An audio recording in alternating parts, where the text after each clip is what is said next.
You're looking at a live shot at downtown Chicago, as we've seen in cities across the country, especially here where I'm at, and my phenomenal guest and co-host is at in Detroit now for 8 straight days, obviously in the reaction to the death of George Floyd in Minneapolis. And there's no one better that I could think of to have on tonight to discuss this, the voice of Detroit, a legendary figure in his own right, the incredible and amazing Terry Reginald Foster III.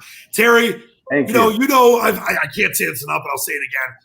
You mean a tremendous amount to me on a personal level, a tremendous amount to me on a professional level, but taking all that away and not even talking about me or Dave as we welcome you in here to the task force, a special edition of the task force, you mean a tremendous amount to the city of Detroit and state of Michigan. And you're very humble, so I know you'll be like, yeah, thank you very much. But Terry, you are, you've been the pulse of this city for a long time. There's no one more better that I can ask to come on tonight, Terry. Well, thank you very much. I mean, I just did my job. That's all. Nothing special. Just told people what I thought and relayed my experiences, and that's all I tried to do. Dave Rieger, the Kingpin, he's very excited because I guess he did some software stuff with his radio station today, and he labeled himself as the Kingpin. And I know that you're very happy about that, Dave, aren't you? I'm very proud of myself. Yes, very proud of myself. Hey, yes. I don't have a nickname on here. I should have thought up this. You don't need one. You're just T. Foss. Just okay. Terry Foster's enough. Terry T. Foster. Of course. Okay, I'll put that up there next time. Yeah. All right. There's a lot that we want to get to tonight. And by the way, it's not going to all be serious because we've got, actually a little more heartache, but a surprise for Terry at the end that we'll get to. But Terry, I'm just going to say this as plainly as I can because obviously if people can see me right now, they know I'm not black. But it doesn't matter, obviously, whether you're black or white or Asian, Hispanic, Jewish, Muslim, etc. We're all Americans. We're all human beings. But you are black. And you have covered, as you mentioned, this city, not just for sports, but you've been here for a long, long time. And I wanted to tell this quick story as we get into this here. And I was telling you, Davis, off air, when the Michael Brown situation happened in Ferguson, and there was obviously a tremendous amount of riots and tons of anger, which was very understandable, but the looting and the violence obviously never is understandable. I mean, I get it, but it's not okay. It's not going to help anything. But you couldn't sleep one night. I was on late by myself solo on 97.1. I believe it was like past 2 a.m. And you came in and went out with me for almost 2 hours. And A, that says a lot about you, but B, it says a lot about how much that impacted you. When you see this, what's going on now in the midst of a pandemic, which was divisive in itself, and then the country was divisive in itself before the pandemic, then you add in a guy getting murdered by a cop on video. And then obviously the situation that happened in Louisville was right before that. What happened in Georgia was right before that, even in February, even though the video came out about a few weeks or a month ago. What has been your reaction as a black man in America to see this? I think my reaction was, why again? And it's an accumulation of the murders that we have seen in this country. And it really bothered me. It bothered me the second I saw that. I'm like, oh my, this is not right. We've been through this before. And I thought there was going to be some serious repercussions because the police haven't learned. And I tried to have conversations with white America when I was doing radio. And then here's what I heard. All you do is talk about race and, it's not that big of a deal. You guys are always bitching and whining and all of a sudden. I said, no.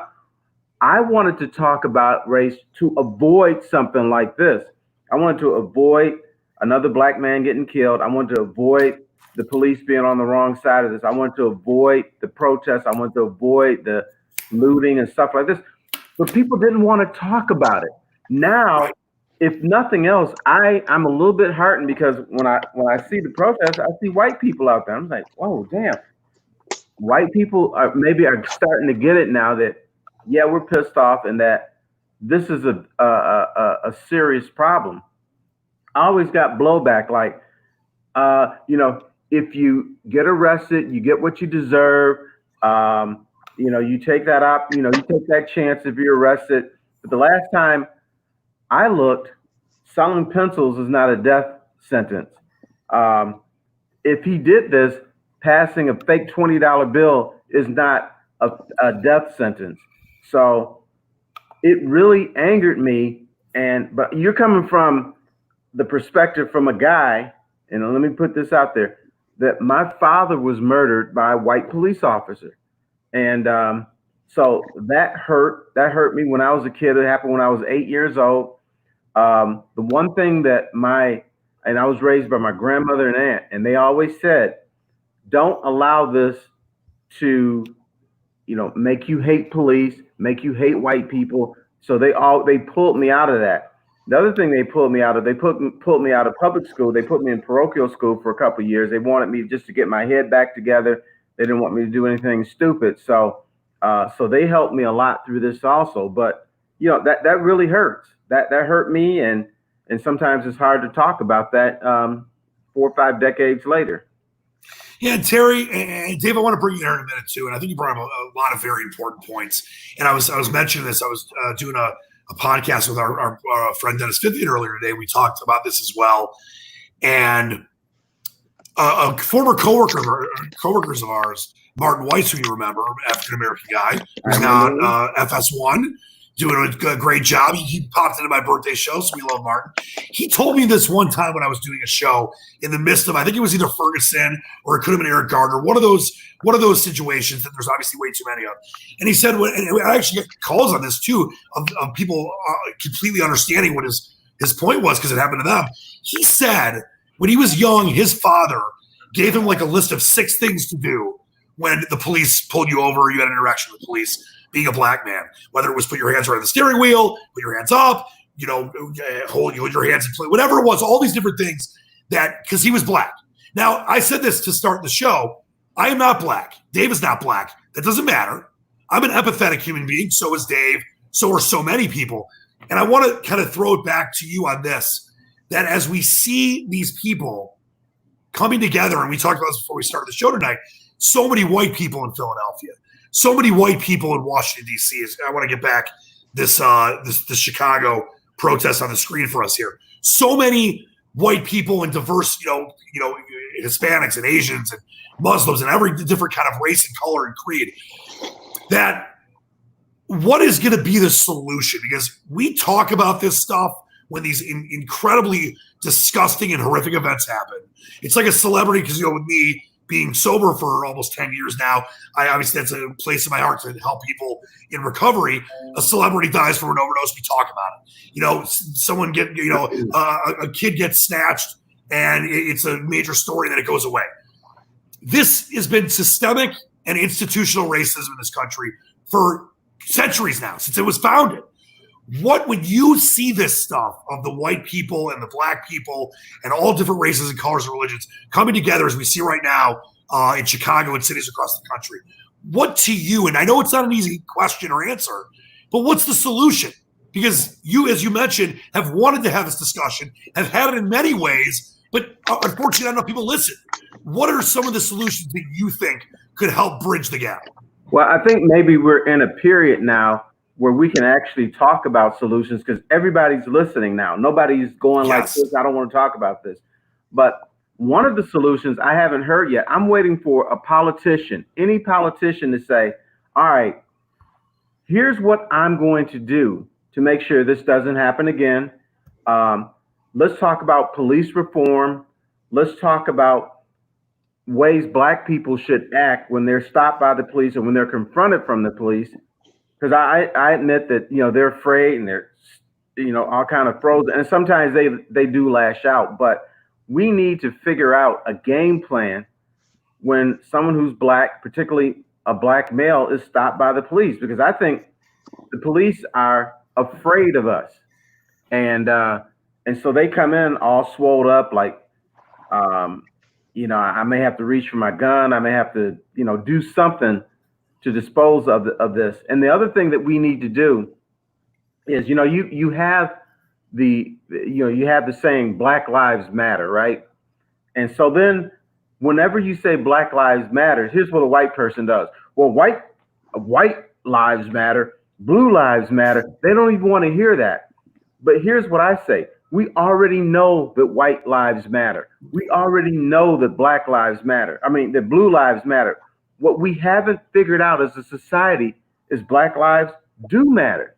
We have families, we have jobs, we have emotions, we have just like everybody else. But I think once you're in a confrontational position, particularly if you're a police officer, it's easier to kill or to harm a black person than it is if you're looking down at a white face. So Right. we gotta erase our fears, and we gotta get our politicians to talk about what are the solutions. I haven't heard this. I mean, Floyd's been dead for a week. I am Over a week. still, yeah, over a week. I'm still waiting for any politician to say, here's some solutions. Here's what I'm going to do to help the situation. I was Yeah, hoping Dave, our president would do it, but he didn't do it. no, I had hoped too. And Dave, before I bring you in, I just wanted to piggyback on that. You know, as we look at these, this is a live video in Chicago, and they just ended a protest in DC that was such a diverse crowd because they had a curfew there. And I'll tell you this, to your point, Terry, when it comes to listening, trying to find a way through to unity, when there's been these, you know, horrific deaths and hundreds of years of systemic racism, to see these peaceful protests, to see people, yes, using their voices, yelling and using megaphones, but not, you know, not what's going on in Paris, not what's happened in the Middle East when there's clashes with police and people are throwing rocks. There's been some bad moments. And once again, I cannot ever allow people to think, and I know that I don't want to speak for anybody here, but at least from my point of view, I think we all agree looting and violence is not the answer. But to see people coming together, and you mentioned there's nothing going on right now. There's no sports, which can unify us in many ways. Hopefully that comes back. And there's this, you know, we're in a pandemic where there's stay-at-home orders and people are trying to be careful and already had enough anxiety to begin with. People are listening, Terry. That's a very important point. And Dave, you work in a news station, a great news station here in Detroit. You've been hearing different hosts and guests, booking guests, you know, talking about this kind of stuff. What has been your kind of reaction and just what you've seen go on the last few days as you've worked to book guests for this situation? You know, the United States has a rich history with protests throughout their history. And, you know, I think it's a good thing. I think it's healthy. I think it's the people's right to protest. The problem I have is all the people that come in and start destroying stuff and looting and stealing and ruining it for everybody and causing, you know, the police to have to use tear gas and rubber bullets to control it. And I think that I don't know what the answer is to stop that. I mean, you want to be able to have these people have these peaceful protests, but inevitably other people come in and start causing problems. And it's the old story of one person ruins it for everybody. So Terry, my question for you is, how do you stop that? How do you keep everything peaceful? How do you you know, get everybody to get along with the police when they're forced into a situation where they have to protect themselves, they have to enforce the curfew, they have to save the city? How do we stop this? Well, I have an easy solution. If you don't want to see Target or Macy's or anything else burned down, Yeah. stop killing black males who pose no threat to you. That's the easy solution. If you stop doing that, then you know, Macy's will survive, Target will survive, the corner drugstore will survive. Now, in the short term, I think, you know, maybe you need more. I mean, the police are overwhelmed. They don't have enough people to be able to police every store and everything, so they got to let things go. Stop killing us. That's all you gotta do. Stop killing us. And Macy's, Target, the Leach Party store, they will not be burned down. So, well, and Terry, I want to throw the solution. That's totally it totally is a true statement. I wanted to, and by the way, if you're just joining us, you're watching a live, and welcome to the task force. Welcome to legendary Terry Foster. You're watching a live picture of Chicago. I've got some other videos that we'll throw up there of Philadelphia. And we just had a protest end in DC. Peacefully did that curfew at 8 o'clock. But I wanted to get your thoughts on this, Terry, because I did do some shows with you on this, and I obviously heard you talk about this a lot. And it's something that really frustrates me because listen, it wasn't a huge number of people, and that's part of my job is having an opinion. So not everyone's going to like me, even though I'm a sensitive guy, but that's fine. But I was completely in Colin Kaepernick's corner. Not only did I understand what he was doing, not only did I understand that it wasn't disrespecting the troops or our flag or our police. I know he wore the pig socks with the cops on, but I know what he was trying to do. And to me, what he was trying to do was use his platform in that 2 minutes before the game started, when everyone was training their eyes on the field for the national anthem. He did it non-violently. He knelt. Other people knelt. This is what's happening with police in Genesee County when the sheriff joined the police or the protesters. It happened in Philadelphia earlier today. It's happened all over the country where they're kneeling with each other together because we have to understand we're in this together before things change. And I want to get to a couple of those ideas that you brought up in a second here. But a lot of people thought that I was against the flag and against the troops. And I talked to countless people that had served in the military or were currently serving. And I would say, I mean, I'm just giving a number just to the best of my ability. 95% of them that interacted with me on social media or called different shows I was on said, listen, you know, they had no issue with what he was doing, understood why. The ones that did have an issue said, I wouldn't do what he's doing, but I have every respect for him to do that. That's why I joined the military, went to Afghanistan, went to Iraq, you know, served to protect our freedoms, and some paid the ultimate cost. So they say Kaepernick can't kneel. They say Kobe and the Lakers can't wear the Black Lives Matter shirts. They say they can't march with their signs in Ferguson. To me, and this is why I can empathize the best I can, and so can Dave, as white males of privilege in a way in this country, because we didn't grow up in the ghetto and we had some advantages. But I'm not black, so I can't understand that frustration. I can just empathize. And I'm Jewish, and so is Dave, and we've had our own anti-Semitism to deal with. But when you look at all these different protests, non-violently, not the idiots that are looting, not the people that are being thrown into these situations to cause chaos that could or could not be hired. But as a black man, Terry, it's got to, I mean, I don't want to speak for you, but it's got to drive you crazy, because it drives me crazy, that all these different things are being tried to be done to get the voice out there and disrupt in a positive way. And yet the establishment or racists or whoever say, oh, you can't do it that way. Oh, you can't do it that way. Does that drive you crazy like it does me? Yeah, it drives me absolutely crazy. You know, with Kaepernick, in a more private way.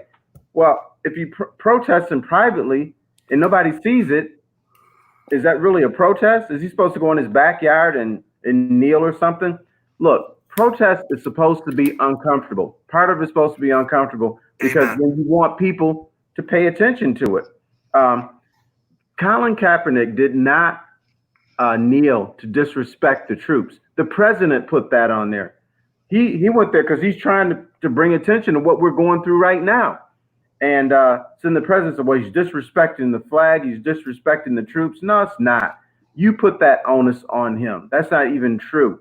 But through my dealings, I would say anywhere from 7 to 8 out of 10 military people said they have no problem with Kaepernick kneeling. This is what they fight for. They fight for the right for us to protest. They even said they fight for the right for us to burn the flag if we want to. I don't like that, but that's what they do. The people who have a problem never served. Most of them never served. And they're going to put up a stink about this whole thing. But the people who served, I'm going to say the vast majority of them said, well, this is what I fought for. So, you know, it's kind of funny. That did drive me crazy because I thought Kaepernick was doing something peaceful. He was kneeling. He wasn't acting a fool. He wasn't clowning. He did it during the national anthem. Now, you know someone else who did a protest during the national anthem? I did. Really? Yeah, during the Super Bowl in Atlanta, I was upset because I didn't think I should have to work in a building where the Confederate flag flew overhead. And that was the case at the Georgia Dome at the time. Yeah. I wrote a column for the Detroit News saying that I didn't like the fact that I had to do this and that I was planning on a walkout doing the national anthem from the press box. Nobody could see it, but I decided that's what I was going to do. Well, ESPN caught wind of it, and so I was on ESPN, and I talked to them about my walkout. To make a long story short, 150 other journalists walked out with me. We put on some black ribbons and we walked out into the lunch area out of the press box. And so that was my approach. I figured, do it during the national anthem. Nobody really saw it, but we knew we did it. And so I thought it was the appropriate time to do it. Now, I know some journalists who didn't walk out, they're upset. I got these dirty looks, but I felt good about it. And how was I not aware of that? What Super Bowl was that? The one in Atlanta. It was Dallas and who else was it? Dallas and. Well, do you remember what year? Do you remember what year it was? Dallas and Pittsburgh? No, that was outside. No. I have to look it up real quick, but it was Dallas. Because I remember it was Dallas because I asked Nate Newton questions about it. He said he didn't want to get involved because, Dallas and Buffalo, maybe? That was it. Yeah, Dallas and Buffalo. Dallas and Buffalo. He wanted to focus on the game and all that kind of stuff. But, I caught some crap from a black guy for that. Here's what he told me. He said, I see what you're doing, but when this is all done, you get to go back up north. He said, you have to understand, down in the South, white people are crazy and there's no telling what they're going to do. And so you'll be gone while we have to deal with this. So I caught some crap for that. And, and I got all kinds of emails and angry phone calls from people who were they represent the Confederate flag. I never knew the Confederate flag had so many organizations. I know ridiculous. There's at least 10 to 12 of them because I heard from all of them. But they were saying, because I said the Confederate flag is not a friend of black people. It's not a friend of America. And they were trying to tell me that's not true. It's for all people. It's about solidarity of the South. And I just wasn't buying that. And so I had to battle them. I had to battle some other people, but I felt good about myself. It's what I wanted to do. I didn't want to work underneath the Confederate flag without stomping my heels a little bit.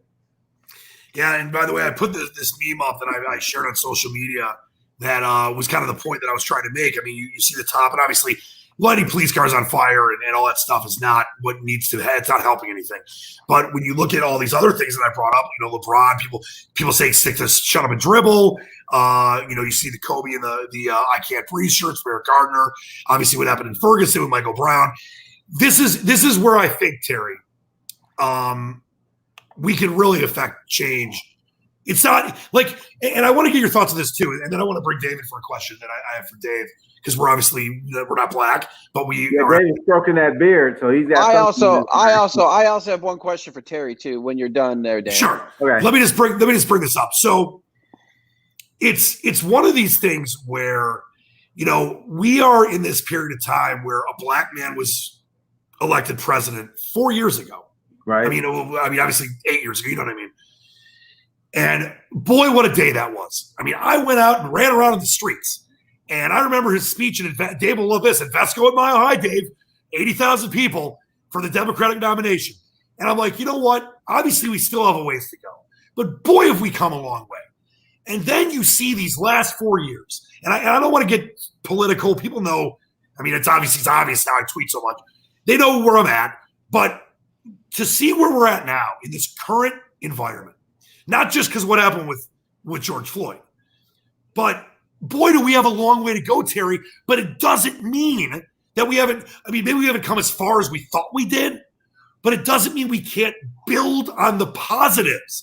And that after whatever happens in November, boy, I hope it one way happens to the other, but regardless, no matter who's in the White House, no matter who's your governor, no matter who your congressman or senators are, we've got to find a way at the ground level – as simple as opening a door for someone or saying, I understand your pain, or giving when we can again hugs, putting more love in the world than hate. And I believe that is the biggest issue. We can not like a candidate. We can not like a president. We can not like a governor. That's fine. But we can't hate the people that support them because then it's just chaos. So to me, I feel like that's at least what I'm trying to look at. Like, what can I do? And obviously, I've got a voice. You've got a voice. Dave's got a voice different than some because we're people in the media. But that's what I can do on a simple level, which I try to do anyway, is put more love and kindness in and try to understand people's pain than go on Twitter and be a keyboard bully and get personal and call you a blank this, blank that. You're a libtard. You're a Republican, whatever. Like that to me is one of the biggest issues right now. People aren't listening to each other, Terry. No, and I always go back to that. And, and there's a lot of bullpit on Twitter and Facebook. And no matter what you say, they will shift another agenda at you, and they don't really listen to you. Your problems aren't very important. They're not as important as mine. I'm tired of hearing all this black stuff. You guys just complain all the time. It's not really true. And I think what happened is America elected a black man for president, and then they relaxed. And they say, oh, you know what? We're good. We elected a black guy, so we don't have to mind our P's and Q's. We're not racist. There's no racism in America because we elected a black guy, and they just relax. Right. But, important things in America, you have to work at it all the time. You can't do one thing and then forget the second and third part. It's a process. We have to keep working and working and working. Excuse me. Even after the George Floyd thing, if we get through this in one piece and we come up with some solutions, with some modifications in the police department and stuff like that, we can't just stop. We have to keep moving on and on and on. And because once you drop something, then all of a sudden it's forgotten, and then you go back to your old habits. So we have to keep fighting. We have to keep listening. I think that's the main thing, is listening, because when you try to bring up things to people, they try to out yell you, Yep. And then they don't even know what you said. Yeah, Terry, it's like when Dave, get in a fight with your brother, I get in a fight with my sister. I mean, that doesn't happen often. I'm a great individual. When you're yelling at each other, you can't listen. And that's a major problem right now in many different ways. Dave? I want to take Terry back to Colin Kaepernick for a second. If I remember correctly, when Colin Kaepernick started, he did not want to be even out front with what he was doing. I thought he was sitting in the bench behind, and somebody just happened to pick it up. I think it was a Raiders preseason game. I think they found it. I think they found it by accident, and then it became a whole big thing. The president got involved. There were a lot of people that were upset. He was doing it during the national anthem. You should be standing in the national anthem. Then the NFL said you could stand in the tunnel and you could do it. You don't have to come out. But you see where it's gotten Kaepernick. He's been blackballed from the NFL. Can't even get a job. He had to work out last year and looked good, but nobody's going to even take a flyer on him. So Terry, my question to you is, what did Colin Kaepernick actually accomplish by doing what he did? I think what he accomplished is he brought light to a major problem. Now, a lot of people didn't listen, but that's their fault. I think, people like me, we applauded him because we understood that there was a problem in America, and we were hoping that the rest of America would say, you know what? I'm going to listen to what he has to say, and he's right, and let's try to fix this. That didn't happen. So I think he brought attention to it. Did he solve anything? Probably not, but I'm still glad that he did it. He made me feel good that he was. Yeah, made me feel good too. Huh?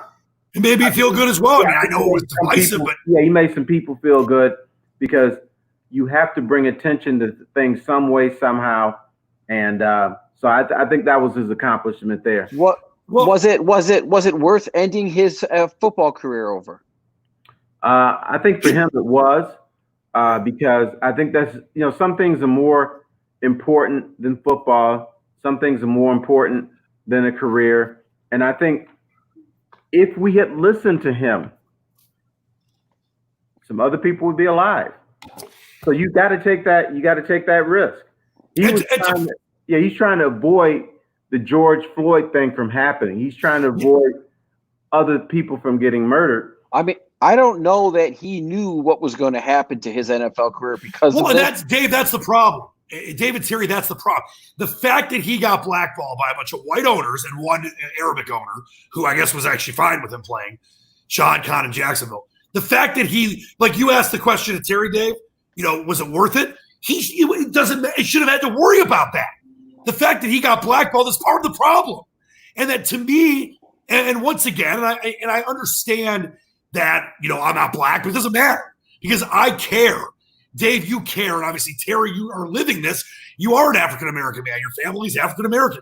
We all know African-American black people in our lives. And I mentioned Dave and I are Jewish, and we dealt this in a different way with anti-Semitism. The church or the synagogue in Pittsburgh, where the guy went in and opened fire on people. I know someone that lost a grandparent in that debacle, in that disgusting thing. But the fact that Kaepernick got blackballed and lost his ability to play in the NFL is disgusting and part of the problem. And Terry, I'll throw that back to you because this is kind of where I've been at. You brought this up, just a little while ago, where you see these peaceful protests: Chicago, Philly, Detroit, DC, etc. And it's great. And it's 8 days now. And we can't let this, and we see this with gun violence, senseless gun violence, that it's a huge media story that goes away. It never goes away for Newtown. It never goes away for the people that, got killed in California, from gun violence, from the two terrorists. It doesn't go away. So we have got to, and this is what, like you were talking about, affecting the change. And I think back to Rosa Parks, W.E.B. Du Bois, and Martin Luther King, and all these Lyndon Johnson trying to bring the country together and pass the Civil Rights Act. Nothing that is of merit will be easy, but we can't let this become like one of those big media stories where MSNBC decided to go back and use that crawl on their screen on the bottom for the first time in 2 years, and other news networks have done that because there's so much going on. We can't let that go away in a few months or post-pandemic. We have to start this from the community level up. And Terry, I wanted to ask you, what do you think for the average person? Like, we've had some comments from people like Brittany and Glenn and all these other people that are watching right now. Whether they're white, black, Asian, Hispanic, Jewish, Muslim, Christian, whatever, agnostic, what do you think are some simple things that just the average person could do to help this situation as opposed to hurting this situation?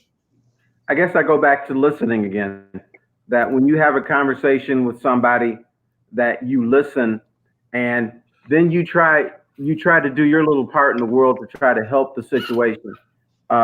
If you see somebody being racist or somebody being evil, talk to them. And I know we live in a society where we're not supposed to squeal, we're not supposed to talk and everything, but sometimes you've got to step up and say, okay, enough is enough. I'm going to do my little part of the world to try to help this. So we have to listen and we have to act. If you see something wrong, do something about it. Too often, we see something wrong in society and we turn our heads and things. Right. And I know it's difficult sometimes because you don't want to get involved, you don't want to get injured and everything, but sometimes you got to step up, and that's the way it's going to be. And once again, I go back. People need help from their politicians. The politicians who are leaders, once again, I'm waiting for somebody to come up with a solution and say, here's what I'm going to do to make this better.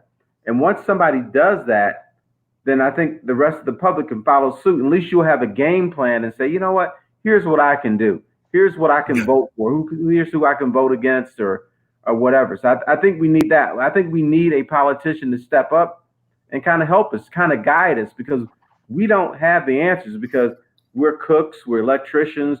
This is not our expertise. So guide us, and then we must follow. I think that would really help. I think that's beautifully said. I want to put this comment up for Michael for a second there, saying people need to start with simple respect for difference of opinion. Respectfully disagreeing is okay. And I'll tell you this, that to me, guys, is the crux of it right there. And I mentioned it, and Terry, I'm sure you got to deal with it. Dave, I know I've gotten you many porn bot Twitter followers, so maybe not you on the same level. Yes, you have. Thank you for me, that. Yeah. I hate to do this. I'll just be totally upfront, as I always am. I've had to get rid of some people on Twitter, and I hate blocking people. I normally just will mute somebody, but if someone's going out there and saying racial things, and or getting personal with me and saying die of a heroin overdose or anything like that. I got to block that. But most of the time I can, and I've had so many great discussions on Facebook or Twitter or on the air. Like I know you have, Terry, as well. And Dave, the various shows you have worked on, we're trying to get those people to understand different points of view. I mean, I watch all different cable news channels. I talk to all different sides of the aisle when it comes to people's views, because I want to keep my mind and heart sharp. Well, my mind sharp and my heart open. And, you know, when you see some of the comments people will make, Terry, and you see how, like, just being divisive for divisive sake. And if you look at what Michael wrote, I'll put it up again.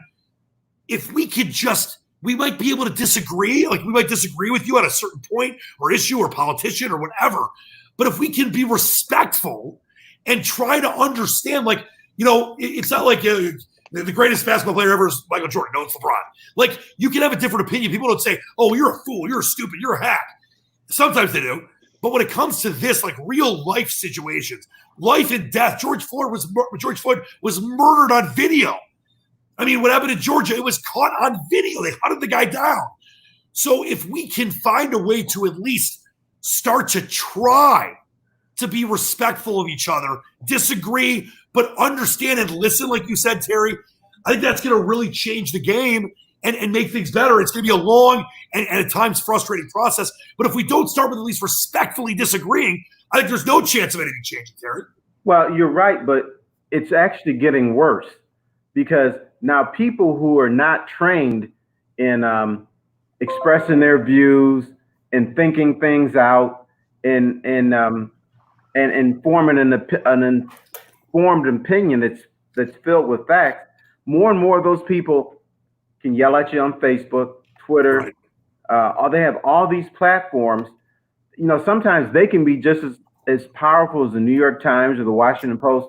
People right now are just throwing out things that are not even true, and they kind of stick because they have that power. And, you know, I don't think people, even if you give them facts about something, they'll tell you you're lying or you made it up or whatever, because they don't want to believe it. People, they don't tell us their opinions. They tell us what they want to think. Even if they know what they think is got big holes in their argument, it's that they kind of say, you know, this is what I want to believe, so I'm just going to go with it, and I'm going to throw out all this false information, and hopefully it'll stick. And it does sometimes. It sticks quite a bit. You know, Danny, I think it's getting worse, and it's going to continue to get worse. But hopefully we can do something to remedy this situation. You can't solve all of the world's problems. So let's try one thing at a time. Terry, what do you, and that's another beautiful point by you. What do you tell your children right now? I mean, obviously that's a huge part of this. I mentioned starting at the community level, whether that means what I try to do is I work with charities, try to get good messages out there. People, you know, might want to run for office now. There's a lot of energy for younger people, minorities, white people, black people, Asian, Hispanic, you know, whatever, to run for office now at a local level or the congressional level or whatever it is. Started in high school. I mean, that's what I did. But I think one of the biggest things we can do is talk to the young people. And that might mean people that are 10, 11, 12, 13, 14. You know, I don't have kids. Dave doesn't have kids. So I'd love to know, and I know people are fascinated to know, what are you telling your children? And B is, I want to say he's 18, right? He is 18. Yeah. And then your lovely daughter, Celine, who's a genius. She's 20. Is she 20? Yeah. So what do you tell your children right now? I go old school on them. I tell them in some ways they're lucky. It was worse when I was growing up, but at the same time, I understand they got problems and there's serious problems here. I've always told them to be respectful. Particularly, you always have to have this conversation with a black son. What do you do when you're stopped by the police for the first time? Yep. So be respectful. Yes, sir. No, sir. Don't, put your hands up so they can see them, and just try to get out of the situation as calmly and as quiet as you can.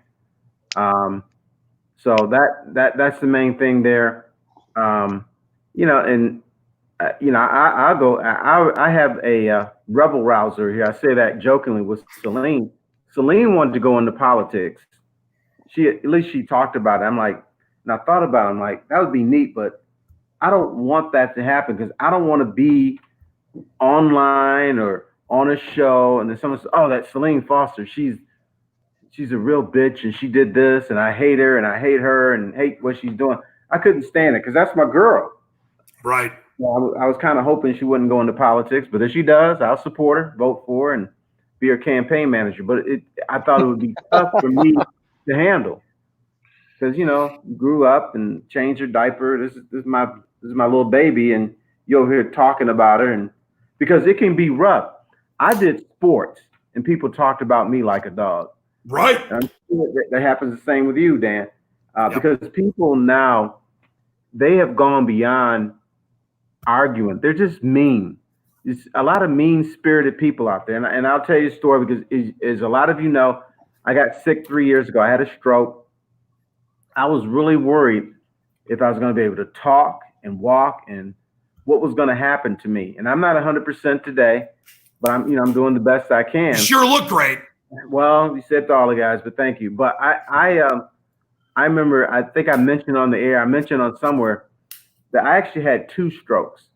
And if I have a third one, I'm dead because the way things are positioned in my brain. And if I have another one, then I'm going to be severely paralyzed or I'm going to be dead. So I can't have a third one. As soon as I said that, I started getting these asshole texts. Well, I hope you have another stroke. Wishing for a third one, stuff like that. And the state that I was in at the time, it really bothered me. It bothers me hearing that. Yeah, but at the time, I had just removed myself from that situation. I couldn't remember what I had done the previous 3 to 4 months, and so I'm trying to do the best I can, and then me like a dumbass, I just pour my soul out and say, if I have another stroke, I'm done. And just like that. Well, hope you have another one. Hey, and Terry, I mentioned this earlier. That was bad. Someone told me, I remember, and I normally would have read this on the air, but I'm glad that what happened ended up happening. For those who don't know, I'm almost 10 years sober from drugs and alcohol. I had a big problem with heroin and cocaine and any drug you can name. And I've been very open about it because it keeps me sober and I try to help others. And I remember this was probably 3-4 years ago. Something came up and I organically I was talking about it on air.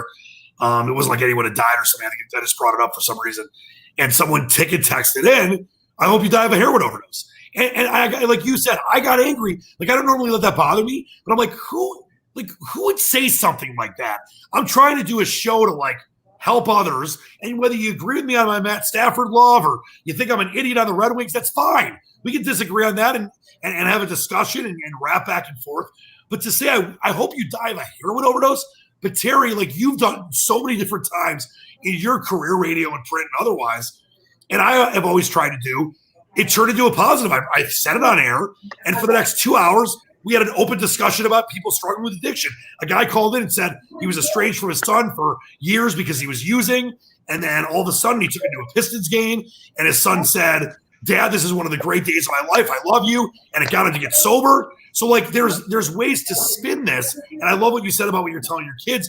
But to even bring it a step further, Terry, you're not much older than me. You're 35. But you've lived through a lot more of this craziness than I have. Are you more, by the way, they're right in front of, is that the new, they're showing Denver, they're showing Coors Field right now, live in front of the baseball stadium where they're not playing baseball. Do you feel more hopeful now than you have in the past? Are you the same or less? I know it's a tough question. Yeah, it is a tough question. I'm not more hopeful because I know that bad people have a bigger platform now and they're using it. And you would think they would learn to be civil. You would think that their parents taught them something, but obviously not. Because now when you're able to do a podcast, when you're able to do a radio show, when you're able to blog and everything, that gives you power.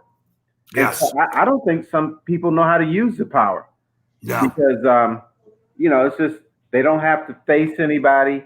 They don't have to face athletes. They don't have to face us if they don't want to. So they just say whatever. And they're not civil. They're not kind. They're evil. And I think they get off on that. And I think more and more people are going to be that way. So I would have to say I'm less helpful. Terry, are you gonna drop the "with great power comes great responsibility"? What, is it Spider-Man guy? Yes, it's true. It's absolutely true.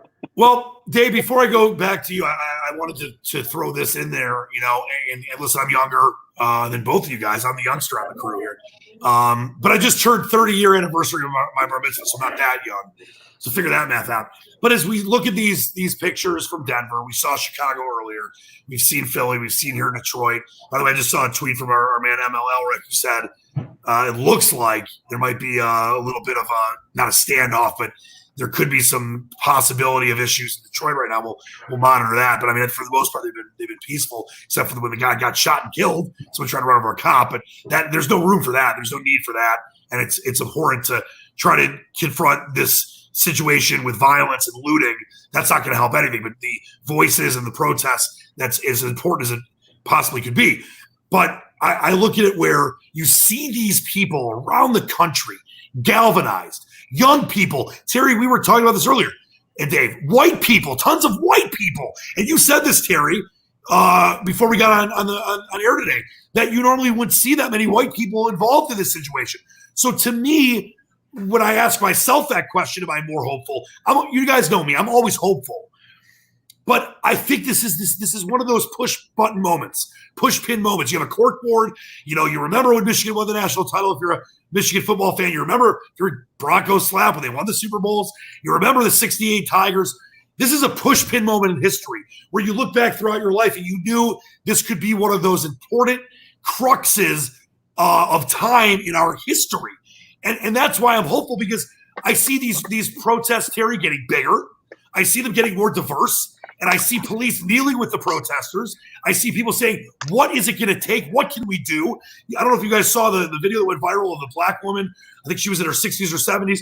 She just went and hugged it. I'm going to start crying now. She just went and hugged the cop and said, I feel your pain. We need to be there for each other, and just went and hugged this cop for a minute. I think it was in Philadelphia or in Portland somewhere. And I just, that's why I'm hopeful right now, because we've got a pandemic going on, which is crazy in itself. But you add this in, and people, like you said, T-Man, they're listening. And if we start to listen, that's where I think we can really affect change. No, this could be a huge moment, or a huge moment in time.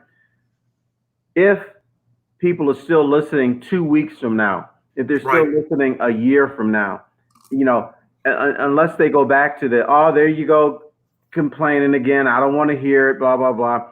We all have problems. Every race, every, men, women, whatever, farmers, urban people, but we have to listen to each other. Black folks are not the only people with problems in this country. Now, we have different ones than you. So if you've got something on your agenda, I will listen to you. I will see if I can help you. If we're still talking about this a year from now, and I bring up, I'm sick and tired of black males being murdered, and then I'm hearing this from you, I don't want to hear it, then we would have failed. It would all gone to waste. We need to figure out a way to keep listening and try to help each other. I mean, it's about being civil. And look at those pictures. That is exactly what they're doing in Denver. And that's beautiful. That's what they did in D.C. before the president decided to tear gas the troops so you can use the Bible as a prop. I promise we'll get political, but that was just abhorrent. You know something? You can't affect change in this country unless white people get behind it. Because you're the majority. You have the power. So if you are serious about this, then we can have change. If white people are not serious about it, then we'll be having protests 5, 10, 20 years from now. Yep. Same old thing. Well, this could have been a more hearty discussion, in my opinion. And I'm really grateful for you, Terry, and Dave. Before I mentioned, even though we're going to shift gears here before we get out of here, and it's what I'm about to shift gears to is in some ways depressing, but you'll see where I'm going with that in a second. But Dave, before we get to that and our surprise and special guest, anything that you wanted to add into the discussion here, as you've been brilliant throughout, Dave Rieger? I just think that, like I said before, the protests are good, and hopefully it will lead to some change. Unfortunately, you have the few rotten apples that ruin it for everybody, and the looting and the stealing and the destruction of property and the vandalism. And I don't know if that is going to take away from the message that the people who are just there to protest are trying to make or not. By the way, this is quite the scene we are seeing. I believe they went back to Chicago, if I'm not mistaken. We were in Denver. These are live pictures, and all of the protesters have knelt. Every single one of them is kneeling. And we know that's the universal sign of, trying to bring people together. And this is quite the scene. I think some of them are laying down as well, which we saw in other areas of the country. Terry, that's a remarkable scene. It's giving me chills right now. Yeah, it is. And I like seeing things like this. Seattle, Washington. Will we still be doing this 5 years from now? That's going to be the big question for me now, because now what you're seeing here is wonderful, but it's that mob mentality. Well, everybody else is doing it, I'll do it. But will you do this 5 years from now if it's just a couple of you hanging out? Or that's a great point. If your black friend says, hey, you know what? I'm having some problems. Let's kneel. Let's pray or something. Will you do it then? I sure hope so. By the way, I want to throw this comment up really quick before we get to the surprise. Michael talked about changing the situation. We've been talking about that for the whole show, and the training to become a police officer, just the systemic issues that the 99% of police officers are good people. We know that they're there to protect our rights and our freedoms and keep us safe, but that there needs to be better training. And that is a massive thing that I think we're having a discussion about right now. That is part of this situation that can make things better, where they're not just letting anyone in.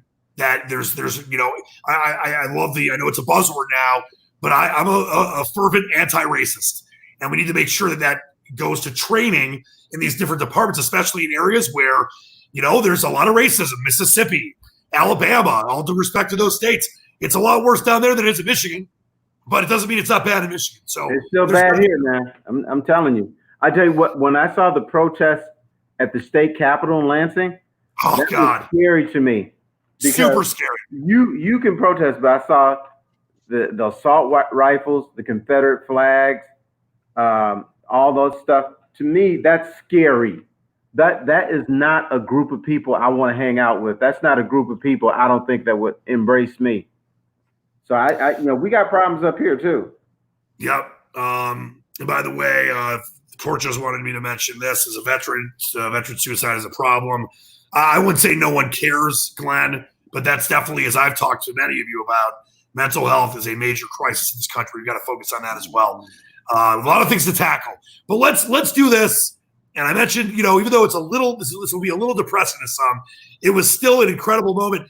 Terry, if I ask you this question, because I wanted to save it to be live with you before I asked you this.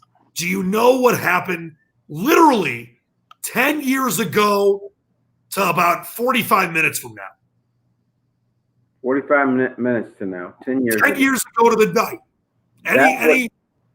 Let me see. Let me think. What year is this? This is 2020, so this is 2010. So 10 years ago. You ready? Ready. Here we go. This was 10 years ago tonight. Oh, yes. I actually read about that.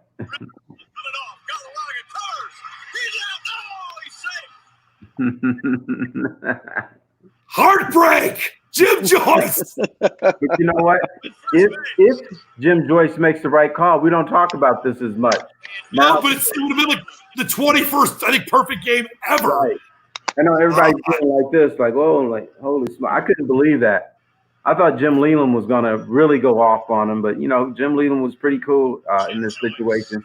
And Jim Joyce, one of the best umpires in Major League Baseball. How do you mess one of the that best? up? Well, let's bring in our special guest who wrote a brilliant story about this. Your former colleague in the Detroit News, the great Tony Paul, the Tony Paul Squatch. I'm glad you got Tony Paul. You know why? I'm going to embarrass Tony Paul right now. You know how they always come with the Sports Writer of the Year? Yes. That's going to be you this year. No, I don't know about that. You're too nice. You're going to win it in 2020. Watch. No, I don't know. I don't know about that. He better win it. This is the guy behind Tony. I will say this. We don't need to watch the Star Wars preview there. You wrote an incredible piece. Let me throw this up on the screen, if I will. Earlier today, actually last night around midnight, on this incredible situation. And 10 years ago, can't believe it was 10 years ago. As you look at the look on Jim Joyce and Galarraga, what do you remember about this? You were there, and Terry. Before I get to you, Tony, Terry, were you down at the stadium that night? I was not. Yeah, because Tony, you were there. Sure. Phil didn't call you, huh, Terry? No, didn't get that phone call. I did. I walked in right as the last play happened. I walked into the stadium. I know it's depressing, but it was one of those insane moments in the history of Detroit, and I definitely recommend everyone reading Tony's piece. It's really, really well done, as all your stuff is. And I'm with you, Terry, Sports Writer of the Year, Tony Paul, because I'm going to be poker playing here. So Tony is Sports Writer of the Year. But T-Man, when you see that video of the heartbreak, what do you've talked to these guys for years, whether it was Jim Joyce or Galarraga and Leland and others. What's the first thing that comes to mind?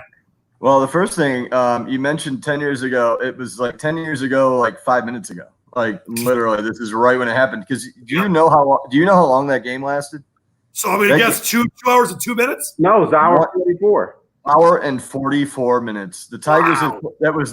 It's the only sub 2 hour game they've played since 2007, and the shortest game they've played, I believe, since 2002. Jose Lima threw a gem in 2002 in an hour 41, but an hour and 44 minutes. Like, so it literally ended like 5 minutes ago, 10 years ago today. That's incredible.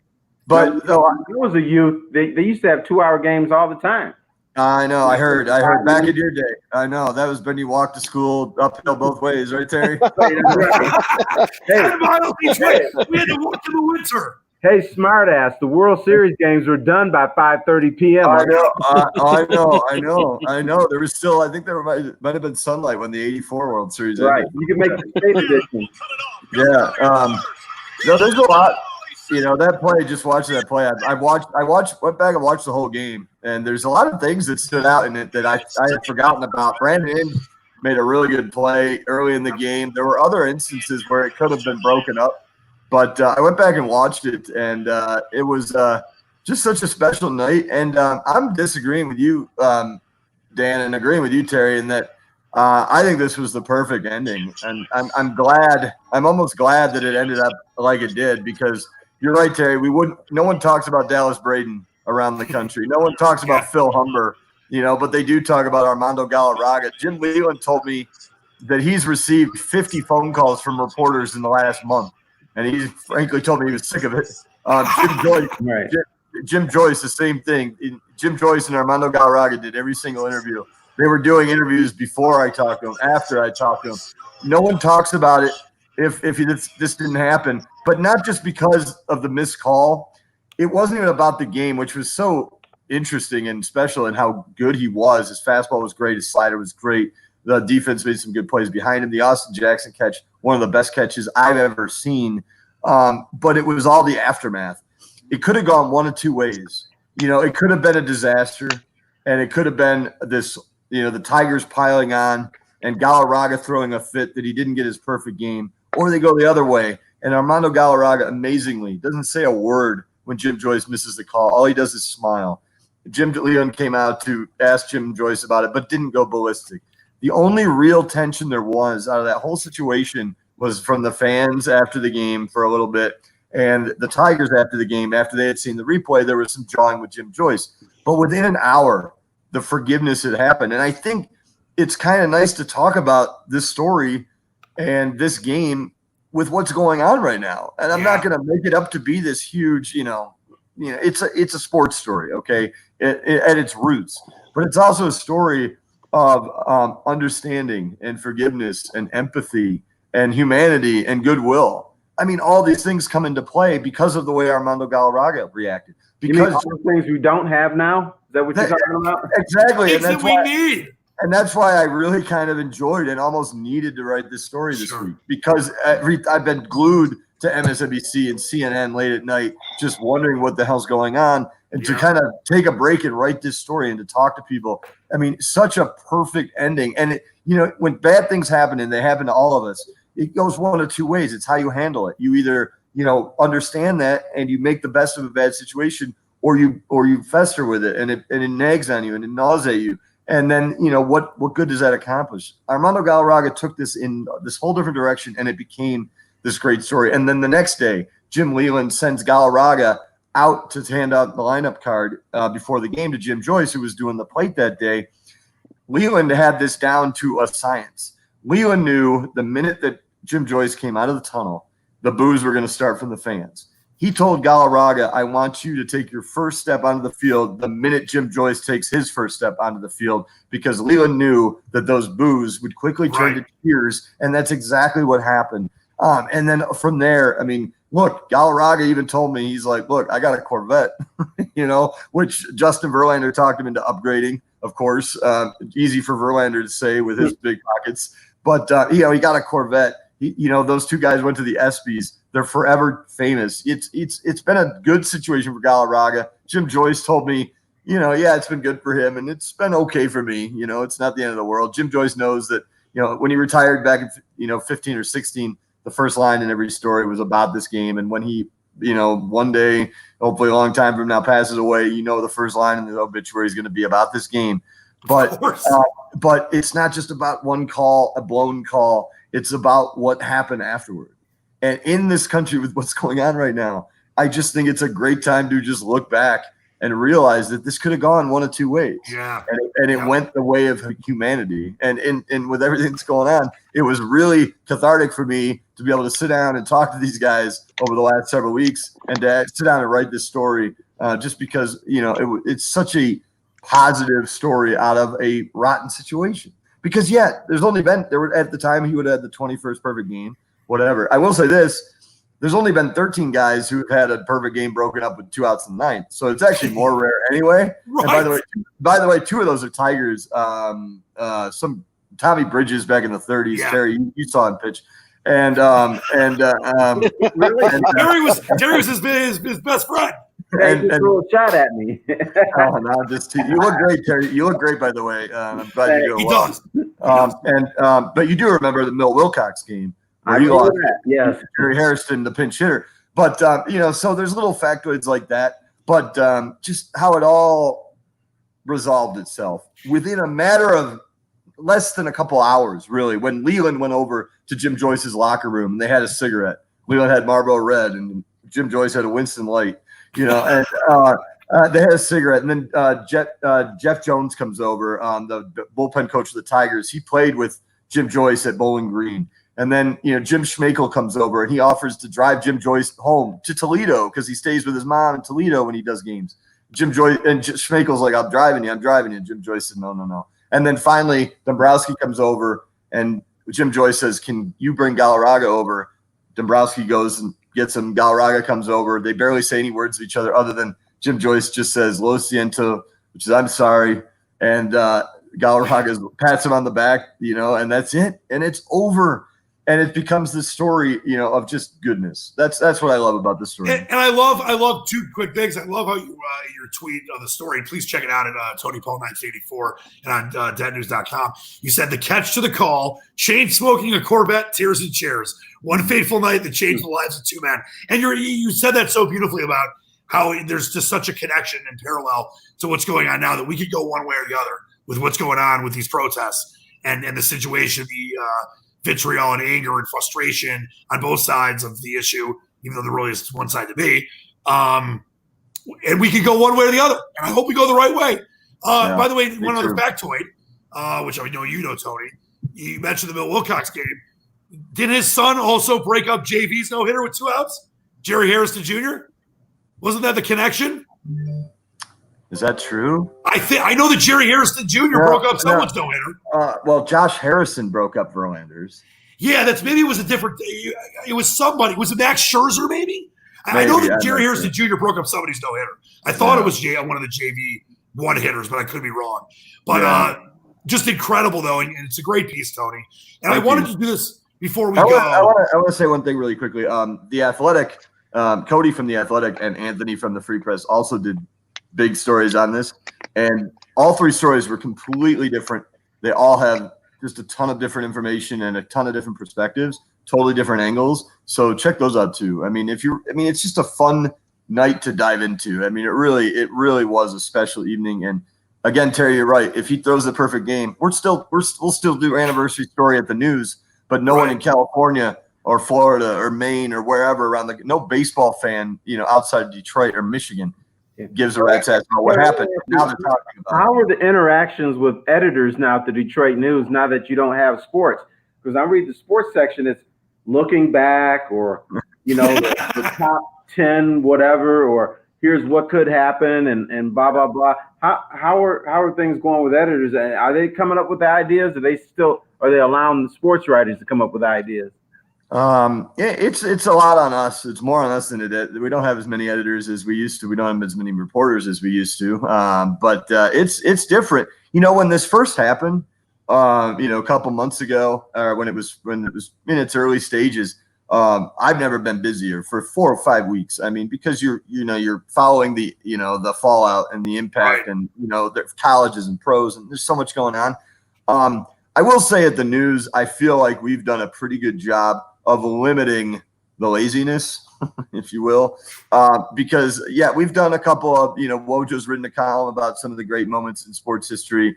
We have done a couple things on the best players in certain sport, but we've had a lot of impactful content too. I'm pretty proud of how we've done it.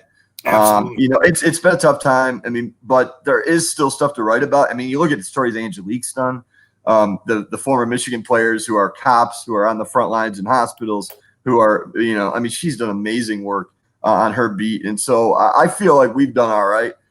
Put it this way, we haven't resorted to writing recaps of video game simulations of the Tigers every day. You're not covering marble racing? I'm very disappointed in that. I'm ashamed to say that I watched a video game race the other day. I want to give props to Tony for a fantastic job that he did on a certain radio station this morning. I was told about this. Fantastic job this morning. Yeah. Terry, I guess he is going to win Sports Writer of the Year. He already has 3 votes here. He's going to win it. I mean, all right. And I want to remember this moment when he stands up and says, "Hey, I first heard this from Gary Foster." He said that. You got the campaign going. All right, couple quick things I want to do before we go. And Tony, thank you so much for joining. And of course, Terry, we'll get to your outro in a second here. And Dave, you're the best. Even though you like the Broncos because they suck. So you're right about this. I get what you're saying. Just coming from a Lions fan. Okay. We are Lions of the best. We are Go Rory. I understand we wouldn't be talking about it the way we are. And in that parallel you made, that great parallel you made, Tony, if it was a perfect game, but it was still heartbreaking to many. So I thought we could do this, just go around the room quickly, and we'll start with you, Tony. As a fan, not as a journalist, what was the most heartbreaking moment in sports in your life?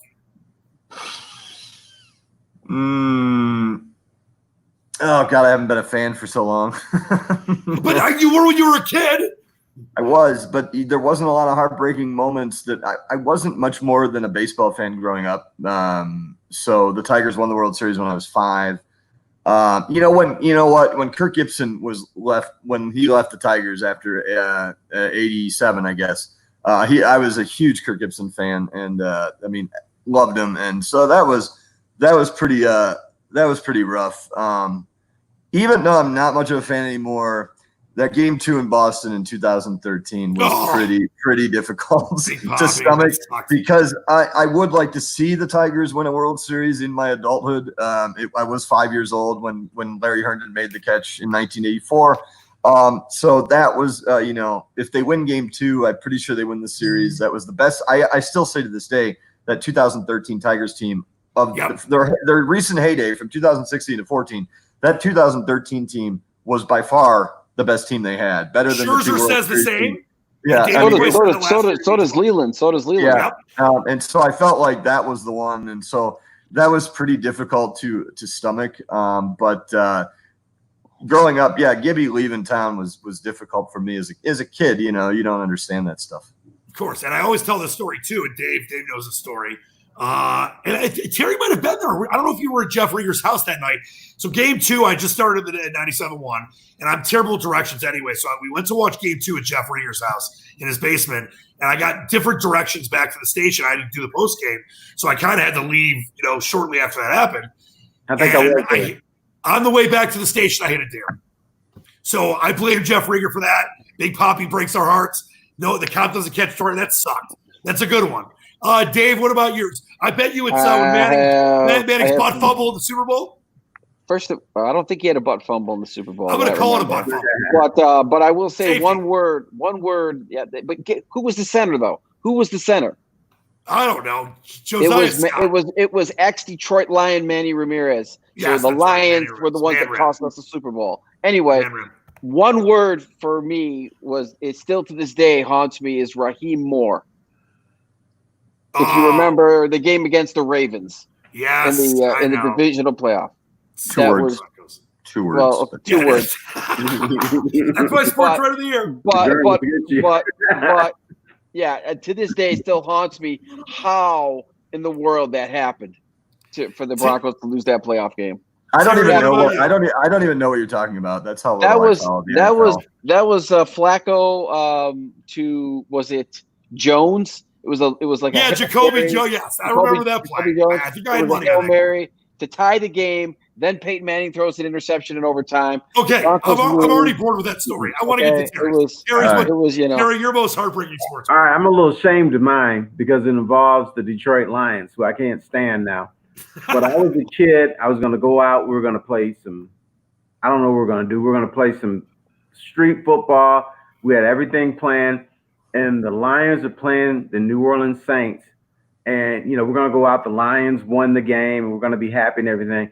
And then Tom Dempsey kicks a 63 field goal. I'm like. With one leg. With a stump. And a wood stump. Mm-hmm. That was crazy.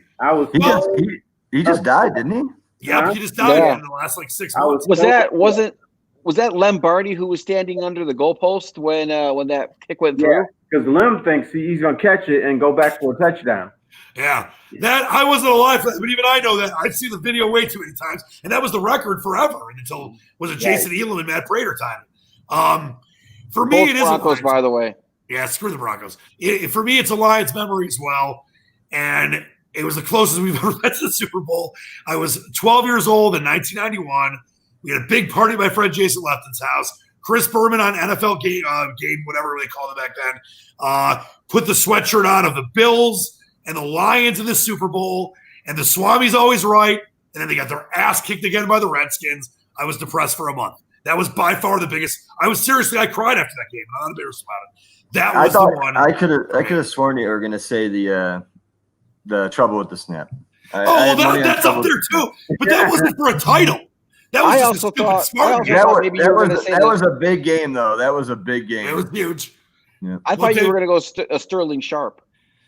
That's up there. So is Cordell. So is Michael Westbrook.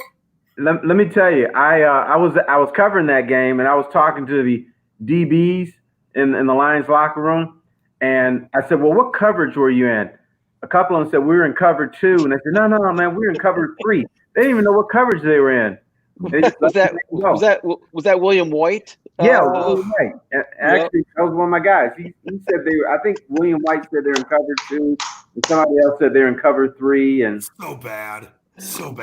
All right, well, gentlemen, that's got to be your next. That's got to be your next book. A book about the travails of the Lions, titled "I Thought We Were in Cover 3." and by the way, of all the nonsense and craziness and pandemics and protests going on, if there's ever a year for the Lions to win blanket Super Bowl. I don't want to hear that. No. Somebody said I saw that on Twitter today. No. I'll tell you what. The Tigers have a better shot at winning the World Series this year than the Lions have at winning the Super Bowl. They're only 100,000 to 1, Tony. They only have a 50-game schedule. I mean, they get off to a hot start. Who the hell knows?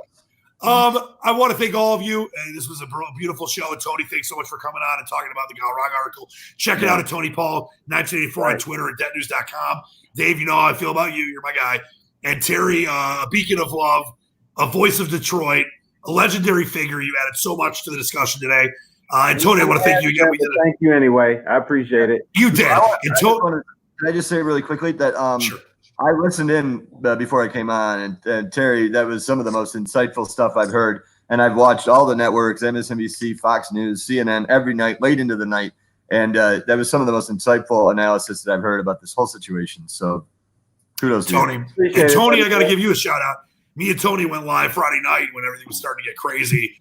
And we were pretty late in the night, and we had a lot of people that were involved that wanted to have that discussion. And Tony, you were brilliant that night as well. So thank you for all that you do. All right, before we go, parting shots will start on the top right of your screen. The legendary Kingpin Ringer. Well, I'll just be short and end it with the quote, from my favorite TV coach, Coach Eric Taylor, Friday Night Lights. Clear eyes, full hearts, can't lose. Brilliant. TP? Nobody's perfect. So. Get it. Nobody's perfect.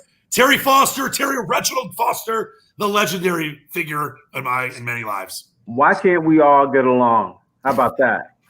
Beautifully said. Right. And I'll say, spread love, not hate. Thanks so much for watching the Task Force. Wash your hands, be there for each other, and let's try to move forward. I know we haven't come as far as we thought we did. Doesn't mean we can't go and come a lot further than we ever have. So please be there for each other and listen. Just try to listen to each other. All right, for the great Dave Rieger, go ahead. For Tony Paul, and for my man Terry Foster, thanks so much for watching. Love you guys. Until next time, I'm Dan Leach. Believe in the dream. Wear a space coat. Take care of yourself. I hate that space coat. You wore the space coat. Task Force out. We'll see you guys next time. That thing. It smelled like tobacco for a month.